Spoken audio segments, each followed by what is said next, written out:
Hello, thank you for watching this video. When we remind ourselves benefits, gifts and blessings we have in life, we feel good. We feel grateful.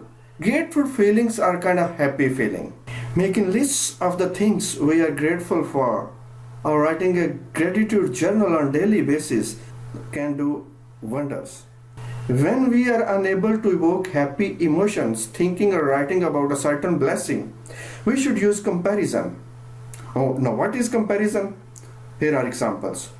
A homeless person buys a nice house. Now he is grateful or joyful for 1 month, 2 months or 6 months. After certain period of time, the amount of joy or happy feeling decreases.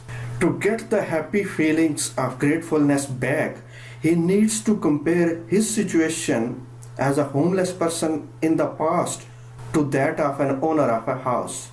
Now, in our day-to-day life, we are not grateful for our peaceful present or good health we enjoy.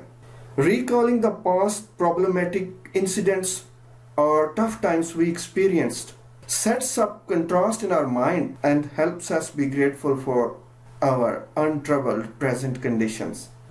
Now, the use of comparison can be extended by pondering over the life a few centuries ago and the modern luxurious life we live today. We enjoy the facilities even the emperors of the past couldn't dream of.